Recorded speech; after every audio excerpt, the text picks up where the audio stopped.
नमस्कार, स्वागत है आपका न्यूज एट 8 में। मैं हूं नगमा और मेरे साथ मेरे सहयोगी निधि कुलपति, अखिलेश शर्मा और मनोरंजन भारती। और बहुत बड़ी खबर आज जिसने एक हलचल मचा दी है महाराष्ट्र की राजनीति और राजनीति में, वो है शरद पवार का ऐलान, जहां पर उन्होंने अध्यक्ष पद छोड़ने की बात कही और ये ऐलान सबको चौंका गया और हलचल और भी तेज हो गई। लेकिन समर्थकों का दबाव लगातार बना रहा कि शरद पवार फिर से गौर करें इस बात पर। और दिन भर के दबाव के बाद अब अजित पवार ने यह कहा है कि कुछ वक्त मांगा है शरद पवार ने कि फिर से इस पर वो गौर करेंगे। तो क्या ये शरद पवार का मास्टर स्ट्रोक है और क्या इससे अजित पवार का संकट बढ़ा है? कई सवाल हैं जिन पर आज हम सब बातचीत करेंगे। ये बहुत अहम है। 2024 से पहले अगर महाविकास अघाड़ी जो महाराष्ट्र में है, विपक्ष की भूमिका में है, अगर वो इस तरह की परिस्थितियों से गुजरती है तो मेरे साथ मेरे सहयोगी हैं, तमाम गेस्ट हमारे साथ जुड़ेंगे, वो हमें समझाएंगे कि क्या मतलब है शरद पवार का इस तरह का ऐलान अगर होना, उसके क्या मायने हैं। अखिलेश, आपने भी आज एक ट्वीट किया है कि सुप्रिया सुले ने 15 दिन पहले कुछ कहा था, जरा बताइए ये हुआ क्या है आज महाराष्ट्र? ठीक 15 दिन पहले उन्होंने ट्वीट किया था, कहा था कि 15 दिन बाद 2 बड़े राजनीतिक धमाके होंगे, एक दिल्ली में होगा, एक महाराष्ट्र की राजनीति में होगा। अब दिल्ली का धमाका तो नहीं हुआ, लेकिन महाराष्ट्र की राजनीति में आज बड़ा धमाका हो गया। ठीक 15 दिन के बाद निधि, जब आज शरद पवार ने अपनी जो एक आत्मकथा का विमोचन का कार्यक्रम था उसमें एक बड़ी घोषणा कर दी, ये कहते हुए कि अब वो 82 वर्ष के हो चुके हैं, अब वो जो अध्यक्ष पद है उसको छोड़ना चाहते हैं। और इसी के बाद वहाँ पर एकदम हंगामा मच गया। एनसीपी के जो तमाम कार्यकर्ता उस कार्यक्रम में मौजूद थे, उनमें से कई रोने लगे, वहाँ पर नारे लगाने लगे कि आप अपना जो फैसला है वापस कीजिए। तो कई मायने इसके हैं। सबसे बड़ा तो यही है कि क्या शरद पवार का ये मास्टर स्ट्रोक है, क्या ये दांव चलकर उन्होंने एनसीपी में जो संभावित टूट की बात बार बार की जा रही थी उसको क्या रोक लिया है, या फिर महाविकास अघाड़ी जो महाराष्ट्र में है उस पर इसका क्या असर होगा? मनोरंजन। जी हाँ, और सबसे बड़ा सवाल यही पूछा जा रहा है और मैं आपको इसके बैकग्राउंड में ले जाना चाहूंगा। मैं आपको बता दूं, ये घोषणा जो है ना कल होनी थी, 1 तारीख को होना था ये, क्योंकि 1 तारीख को महाराष्ट्र दिवस होता है और 1 मई 1960 में महाराष्ट्र बना था और उसी दिन शरद पवार ने अपना राजनीतिक सफर शुरू किया था। तो इस वजह से फैमिली में ये तय हुआ और हमें जो बताया गया कि अजीत पवार ने उनको कहा कि आप 1 तारीख को इसकी घोषणा नहीं कीजिए, क्योंकि कल एक और चीज हो रहा था, एक जो अघाड़ी की एक बहुत बड़ी रैली थी मुंबई में हो रही थी। तो ये 2 वजहों से वो टाला गया। इसका मतलब क्या हुआ? इसका मतलब ये हुआ कि फैमिली को मालूम था, फैमिली में कहीं न कहीं इस बात पे चर्चा, अजीत पवार ने तो कहा है कि मुझे मालूम था, और तो चर्चा हुई है। और चर्चा होने के बाद आप जो लोगों को नहीं मालूम था, आपने पूरे ऑडिटोरियम में देखा किस तरह का जो आउटबर्स्ट हुआ है। लेकिन यदि आपने देखा होगा कि फैमिली के लोग जो थे ना वो शांत थे। इसी के लिए तो जो उन्हें पता था, पृथ्वीराज चौहान ने बातचीत में कहा कि शरद पवार क्या करते हैं वो फैमिली को भी नहीं पता, पर यहाँ पर इस तरह की और बात मुझे ये भी बताया गया है कि काम का बंटवारा भी करीब करीब शरद पवार ने कर दिया। इसमें थोड़ा वक्त लगेगा। मैं आपको जिम्मेदारी के साथ यह जानकारी देना चाहता हूं कि राष्ट्रीय स्तर पर एक्सक्लूसिव खबर है, एक्सक्लूसिव खबर है। मैं जो मुझे वहां से बातचीत करके जो मैं इकट्ठा किया हूं वो मैं आपको बता दूं कि राष्ट्रीय स्तर पर पार्टी का जिम्मा सुप्रिया सुले को मिलेगा। आपने सही कहा कि अब राष्ट्रीय पार्टी नहीं है, हालांकि पार्टी कोशिशें करती रहती है, यदि 4 स्टेट में उसको सेटल, जो राष्ट्रीय पार्टियां नहीं भी होती उनके भी राष्ट्रीय अध्यक्ष तो होते हैं। तो वो जिम्मा जो है सुप्रिया सुले को दिया जाएगा और जो महाराष्ट्र की जो पार्टी है वो पूरी तरह से अजीत पवार के हवाले होगी। अजीत पवार पहले भी कह चुके हैं कि मुझे राष्ट्रीय राजनीति में कोई दिलचस्पी नहीं है। कोई यदि उनसे राष्ट्रीय मुद्दों पे सवाल भी पूछता है तो वो कहते रहे कि आप शरद पवार या सुप्रिया सुले से बात कीजिए। तो ये काम का बंटवारा भी पवार साहब ने कर दिया है। लेकिन सुप्रिया सुले को कब जिम्मेवारी मिलेगी, जब तक पवार साहब है निश्चित रूप से तब तक इंतजार करना पड़ेगा। लेकिन कमोबेश जो है काम का बंटवारा अखिलेश, इसमें यहाँ पर एक सवाल मनोरंजन में आपसे जानना चाहती हूँ। कुछ दिन पहले हमने अजीत पवार को देखा था, किस तरह से सुगबगाहट थी कि क्या वो बीजेपी में जाने वाले हैं। तो ऐसे में क्या जो आप ये जानकारी दे रहे हैं कि राज्य की जिम्मेवारी अजीत पवार को दे दी जाएगी और सुप्रिया सुले अगर राष्ट्रीय जिम्मेदारी दी जाएगी, क्या अजीत पवार इस भूमिका को मानेंगे? भले ही उनकी महत्वाकांक्षा महाराष्ट्र तक सीमित हो, लेकिन फिर ओहदा जो है वो एक राष्ट्रीय स्तर का ज्यादा हो जाता है, भले ही ये राष्ट्रीय पार्टी ना हो। देखिए, आप निश्चित रूप से आपका सवाल जायज है कि राष्ट्रीय अध्यक्ष का ओहदा ज्यादा हुआ, लेकिन सबको मालूम है कि वो पार्टी जो है महाराष्ट्र से बिलोंग करती है और महाराष्ट्र के अध्यक्ष की चलेगी। आपने जो कहा कि मैं पिछले फ्राइडे ही पवार साहब से मिलकर आया अब जो वो बयान आया था कि रोटी पलटने का टाइम आ गया है, नहीं पलटेंगे तो जल जाएगी। अच्छा जरा बताइए हुआ क्या था? तो मैं गया था उनके पास, क्या बातचीत में क्या क्या हुआ? तो मैंने उनसे पूछा कि सर इसका क्या मतलब है, क्योंकि उसी समय ये एमवीए को लेकर है या पार्टी के बारे में? हाँ, तो मैंने पूछा था कि पार्टी के बारे में, और मैंने ये भी पूछा था कि अजीत पवार के नेक्स्ट चीफ मिनिस्टर के पोस्टर भी मुंबई में लग चुके हैं, तो आपको क्या कहना है? उन्होंने बहुत, हम और आप जैसे जानते हैं कि उन्होंने कहा कि नहीं मनोरंजन, ऐसा है कि मैंने तो ये एनसीपी के यूथ विंग के लिए कहा था, वहां पे 40-40 साल के लोग बैठे हुए हैं, वहां पर अपर एज लिमिट 30 साल है, तो मैंने उनके लिए कहा था कि रोटी भाखड़ी पलटने का टाइम आ गया है। मैंने उनसे पूछा था कि क्या तो तबाही पलट दिया है, अब तो तबाही जैसा कि ट्विटर पे लोग लिख रहे हैं। मैंने फिर उनसे पूछा कि इसका मतलब ये भी लगाओ कि एनसीपी में नई पीढ़ी को लाने का समय हो गया। उन्होंने बोला कि नई पीढ़ी तो आनी ही चाहिए। मैंने उनसे पूछा था कि महाराष्ट्र में क्या आप नया सीएम बन सकता है यदि सुप्रीम कोर्ट का फैसला आता है, 16 विधायक डिस्क्वालीफाई करते हैं? उन्होंने कहा कि मुझे नहीं लगता है, क्योंकि उसके बाद भी एनडीए के पास बहुमत है और जो कोई नया सीएम की बात नहीं है। मैंने कहा क्या अघाड़ी कोशिश करेगी? उन्होंने कहा कि नहीं, हम 6-7-8 महीने के लिए हम इसको वेंचर में, हम इसमें उसमें हम नहीं जाएंगे, अघाड़ी को कोशिश नहीं करनी चाहिए। मैंने फिर पूछा कि क्या अघाड़ी है? उन्होंने कहा अघाड़ी है और हम इकट्ठे चुनाव लड़ेंगे।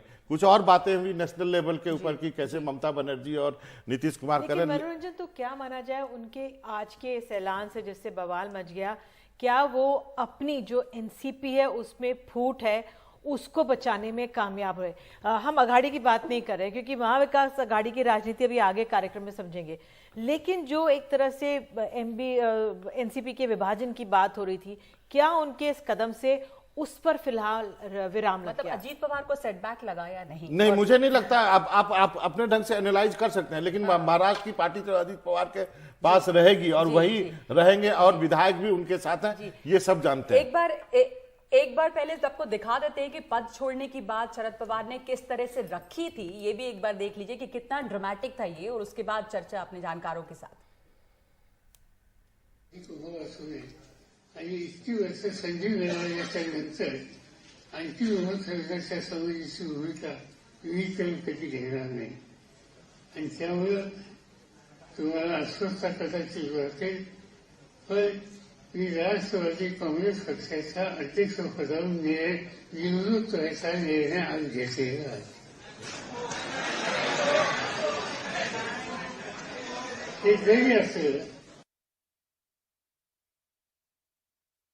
बता दें हमारे दर्शकों को, क्लाइड क्रेस्टो हैं प्रवक्ता एनसीपी के, आलोक शर्मा प्रवक्ता कांग्रेस के हमारे साथ हैं, आनंद दुबे प्रवक्ता शिवसेना उद्धव ठाकरे गुट के हमारे साथ हैं, और विजय चोरमारे वरिष्ठ पत्रकार हमारे साथ मौजूद हैं।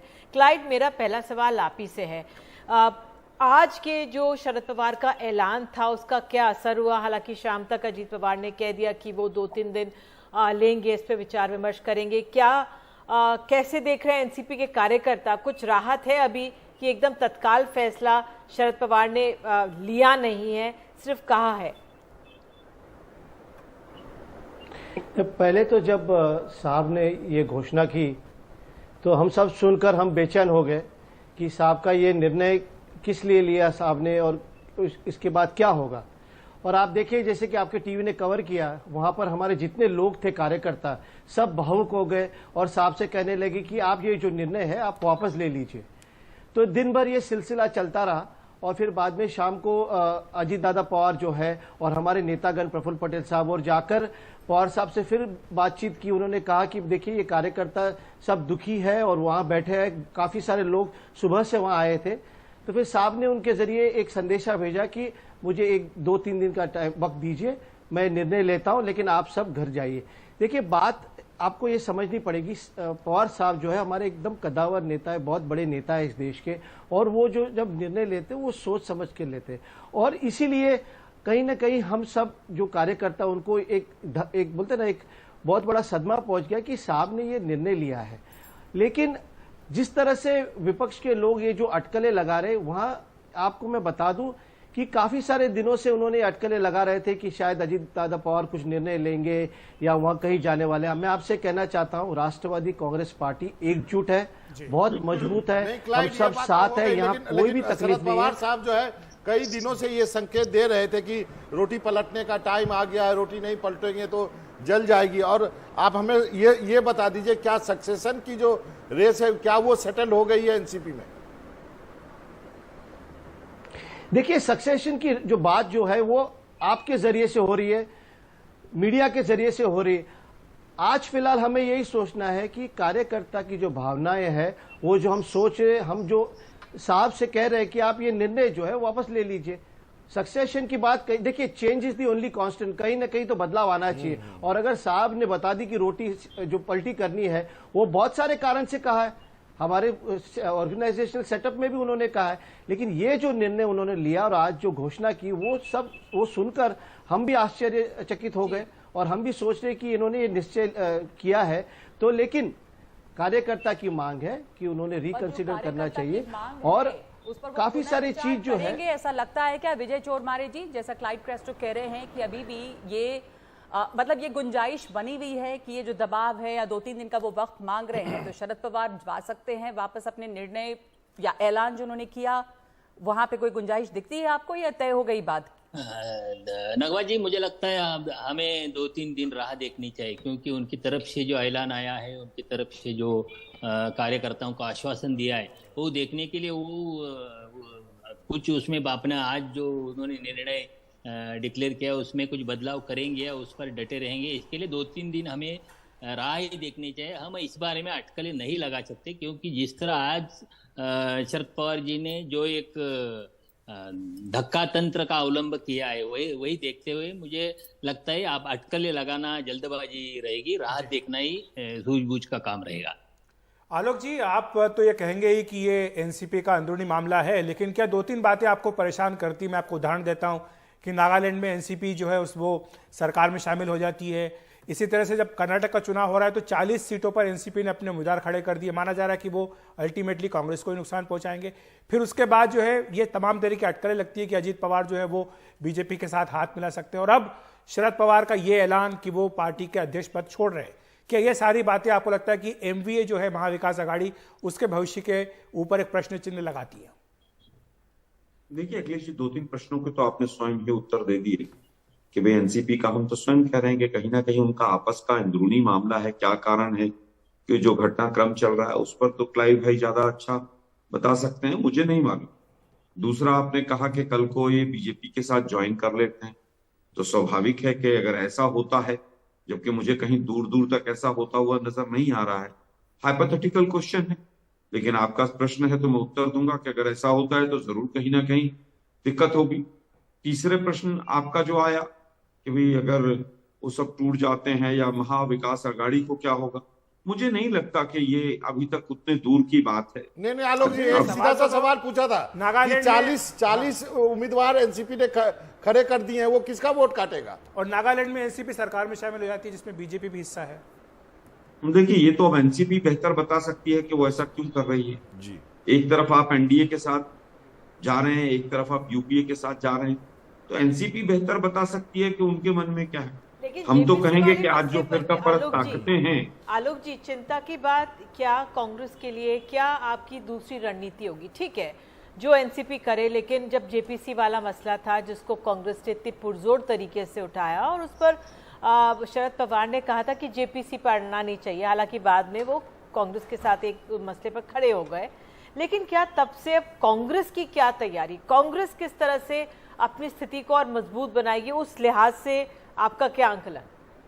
देखिए निधि जी, मुझे लगता है कि जो 2 विषय आए थे, पहला विषय आया था जो मोदी साहब की डिग्री को लेकर था, दूसरा विषय जो था वो अडानी जी के लिए जेपीसी की मांग को था। वो अडानी जी से या किसी व्यापारी से विषय से नहीं थे प्रॉब्लम ये है कि सरकार के जो पावर से उनका दुरुपयोग होके अगर एक व्यापारी को फायदा पहुंचाया जाता है और उस व्यापारी के बल पर फिर तमाम चीजें खरीदी जाती हैं, सरकारी संसाधनों को एक व्यक्ति को दिया जाता है जी। हम आज भी उस मांग पर खड़े जी हाँ, देखते हैं उस मांग पे क्या होता है। लेकिन मेरा एक सवाल विजय चोरमारे जी से। चोरमारे जी, मैंने एक खबर चलाई है कि पार्टी में जो है काम का बंटवारा किया जाएगा और जो राष्ट्रीय स्तर की पार्टी है वो सुप्रिया सुले को उसका जिम्मा दिया जाएगा और महाराष्ट्र की जिम्मेवारी अजीत पवार की दी जाएगी। मैं आनंद दुबे के पास आऊंगा, लेकिन आप जर्नलिस्ट है, सीनियर जर्नलिस्ट है, मैंने मेरी जानकारी सही लगती है आपको? मैं आपकी जानकारी के साथ रहूंगा, क्योंकि यही मेरा भी अंदेशा है। क्योंकि जिस तरह पिछले कुछ महीनों से, कुछ सालों से अजीत पवार और सुप्रिया सुले के बीच में काम का और पार्टी के निर्णय प्रक्रिया में जो बंटवारा किया है, उसमें ये बात स्पष्ट है कि सुप्रिया सुले राष्ट्रीय स्तर के सारे काम देखती है और अजीत पवार महाराष्ट्र के बारे में सारे निर्णय लेते हैं। अगर उधर महाराष्ट्र में जयंत पाटिल प्रदेशाध्यक्ष है, फिर भी पार्टी पर कमांड अजीत पवार की है और अजीत पवार ज्यादातर महाराष्ट्र के राजनीति के बारे में देखते। मुझे लगता है यही सिलसिला आगे चलता रहेगा। एक बात बाबा, मुझे आज जो घटनाएं घड़ी उसके बारे में बतानी चाहिए कि अजीत पवार ने, जब ये कार्यकर्ताओं ने शरद पवार के निर्णय के बाद जो कुछ प्रतिक्रिया है, उसके बाद अजीत पवार ने जो कहा कि ये आज ना कल होने वाला था, मुझे लगता है ये शरद पवार ने अजीत पवार को कन्विंस किया होगा कि आज या कल ये निर्णय लेना ही होगा जी। बार महाराष्ट्र की राजनीति में बार बार यही चर्चा रहती है कि शरद पवार के बाद एनसीपी का क्या होगा। तो मुझे लगता है इस सवाल का जवाब शरद पवार ने खुद ही दे दिया है। उन्होंने अपने सामने अपने हाथों से इस्तीफा देकर नई पीढ़ी नेतृत्व में लाने के लिए, नई जनरेशन नेतृत्व में लाने की कोशिश की। शरद पवार के बाद एनसीपी का क्या होगा, लेकिन सवाल ये भी है कि एनसीपी के बिना महाविकास आघाड़ी का क्या होगा। तो आनंद जी हमारे साथ है। क्या आपको लगता है कि शरद पवार, जो कि एक ऐसा फेविकोल है जो सारी शिवसेना को, कांग्रेस को, एनसीपी को चिपका के रखता है, महाराष्ट्र की राजनीति में महाविकास आघाड़ी की बुनियाद है, अगर वो पीछे चले जाते हैं, एनसीपी की कमान किसी और के हाथ में चली जाती है, तो वैसे में आपके महाविकास आघाड़ी का क्या होगा? सभी को नमस्कार। आदरणीय शरद पवार साहब राष्ट्रवादी कांग्रेस पार्टी के अध्यक्ष के साथ साथ महाविकास आघाड़ी के भी आधार स्तंभ हैं। एक बात क्लियर है कि शरद पवार साहब हमें सलाह देते आए हैं, देते रहेंगे। उन्होंने राजनीतिक और सामाजिक जीवन से संन्यास लेने की बात नहीं कही है। उन्होंने सिर्फ अध्यक्ष की कुर्सी को छोड़ा है, वो भी 2-3 दिन में। हमें जो उम्मीद है कि शायद उन्हें मना भी लिया जाए। ये हो गया पहली बात। दूसरी बात कि महाविकास आघाड़ी पर कोई खतरा है कि नहीं, मैं आपके माध्यम से स्पष्ट कर दूं, बिल्कुल कोई खतरा नहीं है। महाविकास आघाड़ी पूरी मजबूती के साथ काम कर रही है। कल ही हमारे वज्रमूठ सभा में अजीत दादा, उद्धव जी और नाना पटोले जी सभी लोग एक साथ एक मंच पे थे। आनंद दुबे जी, मेरा एक सवाल है यहाँ पे आपसे। आनंद दुबे जी, मेरा एक सवाल है, ऐसा नहीं है कि महाराष्ट्र की राजनीति में इतिहास बार बार अपने आप को दोहराता है? बाला साहब के हटने के बाद ऐसा ही प्रेशर बना था, बाला साहब दोबारा आए, फिर जब उद्धव को कमान दी गई तो एक भतीजा वहां भी था, वो अलग हो गया, वही कहानी यही दोहराई गई है। मनोरंजन जी, आप तो बहुत वरिष्ठ पत्रकार हैं, आपने अजीत दादा पवार की बात को सुना होगा। उन्होंने स्पष्ट कहा है कि जो मेरे बारे में अफवाहें फैलाई जा रही हैं, हो सकता है किसी षड्यंत्र के तहत ये साजिश रची जा रही हो मेरी छवि खराब करने के लिए। मैं किसी राजनीतिक दल में नहीं जा रहा, न मैं अपनी कोई पार्टी बना रहा, न मैं किसी के साथ गठबंधन कर रहा। मैं केवल विशुद्ध रूप से राष्ट्रवादी कांग्रेस पार्टी का नेता हूं और महाविकास आघाड़ी के साथ रहूंगा। जब इतने बड़े नेता स्पष्ट रूप से टीवी में आकर ये कह दे रहे हो, तब भी अगर कोई अटकलें लगाए तो अटकलें लगाने पर कोई विराम नहीं है। आप अटकलें लगा सकते हैं, लेकिन आपको आश्वस्त कर दूं कि अजीत दादा पवार पूरी तरह से महाविकास आघाड़ी के नेता हैं, राष्ट्रवादी कांग्रेस पार्टी के बड़े नेता हैं। अब उनकी पार्टी में उनको क्या जिम्मेदारी दी जाती है, ये उस पार्टी का विषय है, ये उस पार्टी के प्रवक्ता बताएंगे। जब तक स्थिति साफ नहीं होती है, विजय चोरमारे जी, आपसे भी जानना चाहेंगे कि क्या ये डर अब खत्म हो गया है कि अजीत पवार जो है वो बीजेपी में भी जा सकते हैं? महाविकास गाड़ी के लिए कितना खतरा बना हुआ है? पर एक ब्रेक ले लेते हैं और लौटेंगे इस चर्चा पे।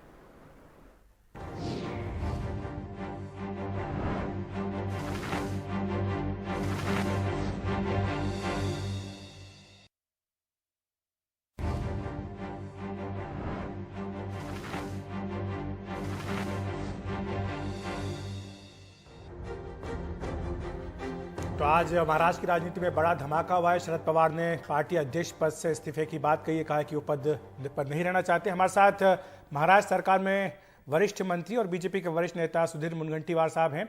सुधीर जी, आपके तो दोनों हाथों में लड्डू हैं, आप तो आनंद में होंगे। आपकी टिप्पणी, आपको क्या लग रहा है कि आने वाले दिनों में क्या इस बात को लेकर के एमबीए में दरार भी आ सकती है?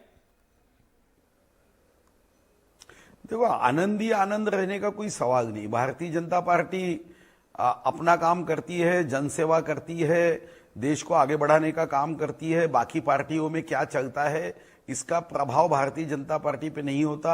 अगर दूसरा स्टूडेंट ये अगर होशियार नहीं है करके हम अव्वल नंबर पे आएंगे, ये भाव हमें नहीं रहता। हम पढ़ाई करते, मेहनत करते, कष्ट करते, देश की सेवा के लिए समर्पित भाव से काम करते, देश हमारा परिवार है ये भाव से काम करते, बाकी पार्टियां अपना परिवार ही अपना देश है ये भाव से काम करती है।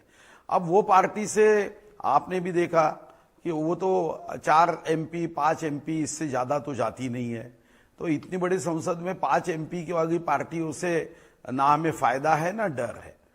और अभी तो चुनाव आयोग ने उनका जो राष्ट्रीय दर्जा था वो भी निकाल दिया, अब वो प्रादेशिक पार्टी हो गई है, तो वैसे भी वो राष्ट्रीय अध्यक्ष नहीं रहे। तो हाँ, एक बात सही है सुधीर जी कि उनका अंतर्गत अजीत मामला पवार जो है है वो आ सकते हैं, बीजेपी में हाथ मिला सकते हैं। अगर सुप्रीम कोर्ट का फैसला खिलाफ आता है तो अजीत पवार से समर्थन ले सकती है बीजेपी। तमाम ये खबरें आपकी नजरों में तो आई होंगी। नहीं, ये खबरें आती है मगर मुझे नहीं लगता कि ये कोई समय है। ऐसे समय में कोई भी विधायक, कोई भी पार्टी का सांसद ये समय में त्यागपत्र देके भारतीय जनता पार्टी में क्यों आएगा? ये तो समय नहीं है। अब उनका अंतर्गत जी कुछ समय पहले तो अजीत पवार आए थे ना, साथ में शपथ ली थी, तो ऐसा तो नहीं है कि कुछ ऐसा हुआ नहीं है पहले, इसलिए अंदेशे और अटकलें लग रही हैं। नहीं, मगर वो जब आए थे वो समय में कोई बीच में नहीं वो आए थे, वो पार्टी का सपोर्ट लेके आए थे, वो अकेले का सपोर्ट लेके नहीं आए। जी जी। मगर बाद में ये ध्यान में आया कि वो पार्टी का सपोर्ट लेके आए मगर पार्टी का सपोर्ट उनको नहीं था। पर सुधीर जी, और वो समय ऐसा था जी कि हमें निर्णय इसलिए करना पड़ा क्योंकि हमने जिसको दोस्त समझा था, जिनको हमने वैचारिक मित्र माना था, वो 24 अक्टूबर का 4 बजे का 2019 का अशुभ समय था कि उनके मन में बेईमानी आई, मतदाताओं से गद्दारी की, विश्वासघात किया, चुनकर हमारे साथ आए और सत्ता के लिए स्वर्गीय हिंदू हृदय सम्राट बाला साहब ठाकरे जी जिस कांग्रेस के खिलाफ जिन्होंने अपना जीवन लोगों के बीच में संघर्ष के लिए व्यतीत किया, वो कांग्रेस के साथ जाके सोनिया जी के सामने जाके झुक गए। सुधीर जी, एक आखिरी सवाल अभी की स्थिति पे कि जो निष्कासन की तलवार लटकी है वैसे में गुंजाइश बनी हुई है। ये महाराष्ट्र के वरिष्ठ नेता कह रहे हैं कि नया मुख्यमंत्री भी देख सकता है महाराष्ट्र, तो स्थिति गंभीर एक ये परिस्थिति भी बनी हुई है। देखो बहन जी, मैं लॉ ग्रेजुएट हूं, अगर 100 वकील खड़े हो गए कि सूरज पश्चिम से उगता है और एक वकील खड़ा हो गया कि सूरज पूर्व से उसका उदय होता है, तो जीतेगा कौन? 100 वकील है करके नहीं जीतेगा। यहां पे जो केस है उस केस में आप विधायकों को निष्कासित करने के लिए ऐसा कोई कारण नहीं है। पार्टी मीटिंग में नहीं आए, ये व्हीप का काम नहीं होता। पूरे देश में स्वाधीनता के बाद ऐसा कोई निर्णय नहीं हुआ। हाँ, विधानसभा में अगर मतदान होता और उसके बाद व्हीप निकलने के बाद व्हीप का उल्लंघन होता तो सदस्यत्व जाता है। पार्टी मीटिंग में नहीं आए करके सदस्यत्व रद्द होने के लिए स्पेकुलेट नहीं कर सकते हैं। और निश्चिंत देखो भाई साहब, मैं आपको फिर से कह रहा हूं कि कुछ बातों के लिए फैसले की आवश्यकता नहीं होती। पूरब उगेगा तो वो पूरब से ही उगेगा सूरज। सुधीर जी, आखिर में सुधीर सर, आखिर में यही है कि अगर अजीत पवार के पास तब सपोर्ट नहीं था, आपने कहा उनके पास पार्टी के विधायकों का सपोर्ट नहीं था, लेकिन अब अगर उनके पास सपोर्ट बन जाता है, जिस तरह से मनोरंजन हमें बता रहे हैं कि भाई उनको प्रदेश का अध्यक्ष एक तरह से बनाया जा सकता है, तब क्या कुछ विचार होगा? देखो, मुझे लगता है कि अभी ये प्रश्न उपस्थित नहीं होता। ये प्रश्न जो है वो उस समय उपस्थित होगा, पार्टी की कोर टीम में सोचा जाएगा, चर्चा होगी, मंथन होगा।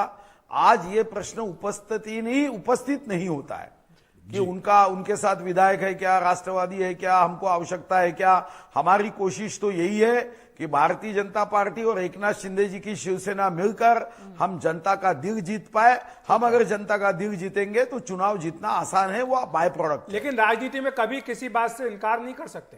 किसने सोचा था कि शिवसेना और कांग्रेस साथ आ जाएंगे? वो तो देखो वो तो स्वाधीनता के बाद तो देखा, अब ये तो इनकार नहीं कर सकते, कल जाके शिवसेना कांग्रेस एक भी हो सकती है, कांग्रेस शिवसेना में जा सकती है, शिवसेना कांग्रेस में जा सकती है, वो तो वक्त का तकाजा है। आज उसमें बात करने से क्या फायदा। जी, बहुत सारे विकल्प मौजूद हैं, लेकिन एक बात में तो है कि निश्चिंत है बीजेपी की महाराष्ट्र की राजनीति में उथल पुथल है, उससे आप परेशान बिल्कुल नहीं है इस समय। धन्यवाद आपका। एक ब्रेक लेंगे हम और इस चर्चा को जारी रखेंगे ब्रेक के बाद।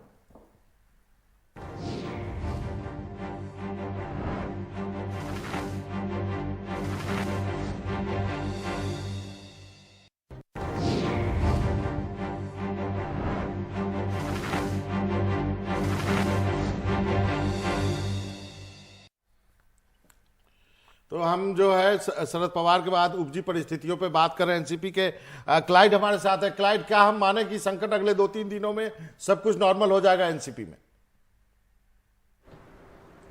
देखिए, हमने तो विनती की है साहब से कि आप फिर निर्णय लीजिए और फिर जो आपने कहा है कि आप छोड़ेंगे पद, तो आप कंसीडर करिए। तो कार्यकर्ता जो भावुक हो गए थे उन्होंने सब रिक्वेस्ट किया है, तो 2 दिन में साहब क्या निर्णय लेते, हमारी यही प्रार्थना है कि साहब ये जो निर्णय उन्होंने लिया है वो बदली कर दे और फिर से वो अध्यक्ष पद पर आकर हमें हमारा मार्गदर्शन करें। लेकिन मैं आपसे आपकी सब बातें सुन रहा था, एक मुझे थोड़ा सा वक्त दीजिए कहने के लिए। आप बार बार ये कहते हैं कि इसके बाद एनसीपी का क्या या महाविकास आघाड़ी का क्या। आप ये ध्यान में रखिए, साहब ने सिर्फ पद छोड़ने की बात की है। वो हमारे नेता है, आज भी है, कल भी रहेंगे, हमेशा रहेंगे और हमें मार्गदर्शन करेंगे, हमारे मार्गदर्शक की तरह रहेंगे हमारे साथ में। और महाविकास आघाड़ी के लिए भी ये बहुत बड़े नेता है, वो महाविकास आघाड़ी को साथ में लेकर उनका मार्गदर्शन करके आगे चलेंगे। तो कहीं पर भी हमें इस बात का दुख नहीं है कि कोई इन्होंने जो पद छोड़ा है तो उससे कोई एनसीपी को तकलीफ होगी या महाविकास आघाड़ी को तकलीफ होगी। वो हमें कोई उस तरह की बात के बारे में हम सोच ही नहीं रहे। बस कार्यकर्ता का ये बात कहना है। एनसीपी के एक प्रवक्ता थे दोपहर में, उनका यही कहना है कि आप हमारे अध्यक्ष हैं, हमारे अध्यक्ष बने रहे। बिल्कुल, जैसे कांग्रेस में भी अध्यक्ष बन गए लेकिन सोनिया गांधी जो कहती है वही होता है, वैसे शरद पवार का होगा। लेकिन मुझे आनंद दुबे आपसे पूछना है कि कल आपने वृजमूर जो अपनी रैली की थी, अब उसमें ये बताया गया, हमारे सहयोगी सोहित मिश्रा बता रहे थे कि अजीत पवार वहां पे आए, उन्होंने कहा कि तीनों दलों की बैठक है और तीनों को बराबरी से सामने जगह मिलनी चाहिए। तो अजीत पवार से डील करना, क्योंकि एक शरद पवार है, उनसे बात करना अलग है, क्या उस लिहाज से आप लोग संतुष्ट हैं उनसे कामकाज के लिए अजीत पवार से आगे डील करना पड़ेगा? तो देखिए, सबसे पहले बता दूं कि हमारा गठबंधन राष्ट्रवादी कांग्रेस पार्टी के साथ है। शरद पवार साहब अध्यक्ष हैं, हम उनके मार्गदर्शन में काम कर रहे हैं। कल अगर शरद पवार जी कहेंगे कि मैं नहीं, कोई और अध्यक्ष बनता है, हम उनके साथ भी काम करेंगे। तो देखिए, हमें किसी नेता से कोई ऐतराज ही नहीं है, हमें तो संगठन में काम करना है, हमें तो महाराष्ट्र की भलाई के लिए काम करना है। शरद पवार साहब हो, सुप्रिया सुले जी हो, अजीत दादा पवार हो, जयंत पाटिल जी हो, कोई भी हो, हम व्यक्ति से ज्यादा उस संगठन को प्रेम करते हैं। तो व्यक्ति तो हमारे साथ है ही है। तो अजीत दादा पवार का और उद्धव ठाकरे जी का तो बहुत ही प्रेम भरा, मधुर भरा संबंध है।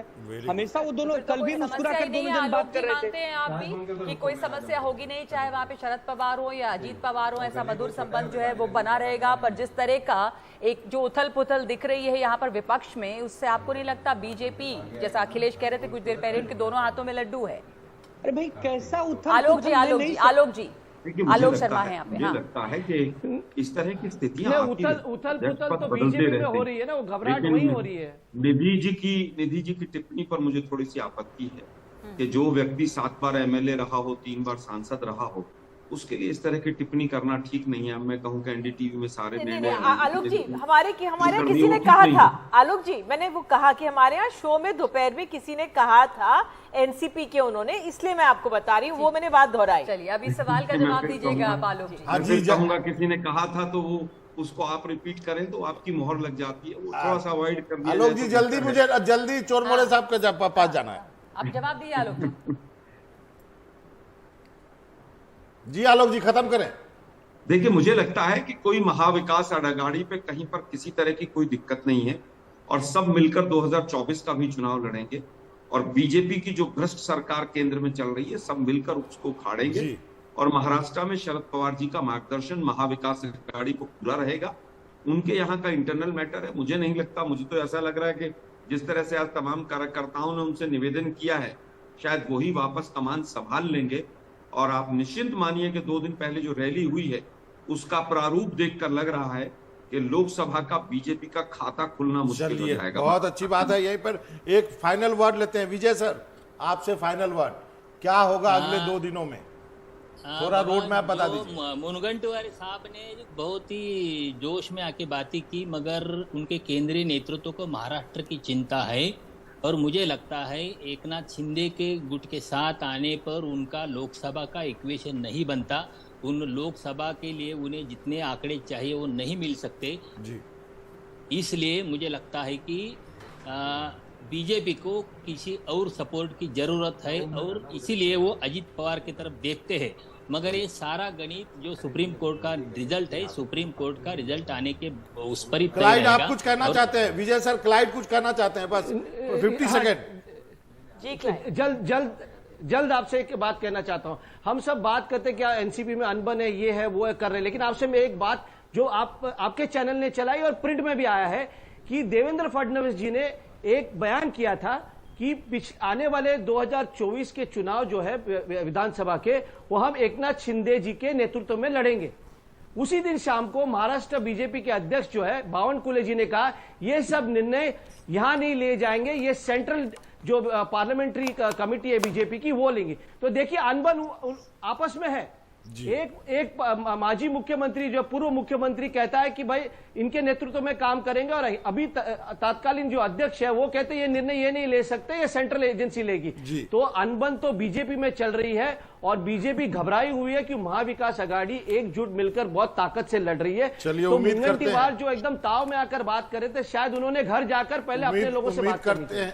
उम्मीद करते हैं कि अघाड़ी बने रहे और आगे क्या होता है अगले 2 दिन इंतजार करेंगे। मैं चाहूंगा कि फिर आप सबको बुलाएंगे और एक डिबेट करेंगे जिस दिन शरद पवार अपना अंतिम निर्णय बताते हैं। तस्वीर। बहुत धन्यवाद आप तमाम लोगों का। एक ब्रेक ले रहे हैं हम, आगे देखेंगे क्या कहा है अजीत पवार ने।